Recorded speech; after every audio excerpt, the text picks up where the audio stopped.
sobre a Empregue Afro e a gente já introduz um outro tema. Quando a gente fala de mulheres e as dificuldades e o universo feminino, as evoluções que a gente teve, os desafios que a gente tem para as mulheres, a gente também tem um outro recorte aí relacionado à mulher negra. E aí eu queria te ouvir um pouco sobre isso, porque a gente sabe que aí tem um ingrediente adicional, tem uma dificuldade adicional colocada a essas mulheres, não, Patrícia? Sim, nós enfrentamos mais barreiras, né? Nós somos a primeira consultoria de RH do Brasil com foco na temática racial. Quando eu comecei a minha carreira aqui como estagiária, a gente fazia em média 30 processos seletivos por dia. E eu comecei a reparar que quase não vinham pessoas negras na seleção. E, gente, era uma época que o pessoal ficava aqui na porta entregando o currículo pessoalmente impresso. E eu era a estagiária que recebia os currículos e olhava as pessoas e não via pessoas negras. Então, a minha inquietude naquela época me fez estudar as desigualdades raciais no Brasil.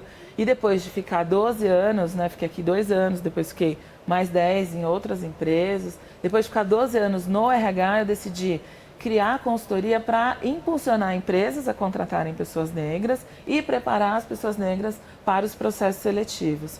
Eu comecei a ver que o racismo estrutural, os vieses inconscientes, as crenças negativas que são aprendidas ao longo da história, infelizmente, sobre nós como pessoas negras, faziam com que as pessoas enfrentassem as barreiras, as dificuldades para a inclusão. E para nós, mulheres negras, infelizmente, a gente enfrenta muito mais estereótipos em relação a esse mercado de trabalho. Vocês estavam falando de maternidade, por exemplo, eu tenho 4 filhos. 2 deles nasceram quando eu era CLT e supervisora de RH e trabalhava numa empresa. Enfrentei o mesmo medo de contar a notícia de que estava grávida e depois a volta após uma licença, como fazer com o primeiro, que era tudo que eu queria, depois o segundo, porque eu já tinha 2, e os outros 2 já nasceram nessa minha fase empreendedora.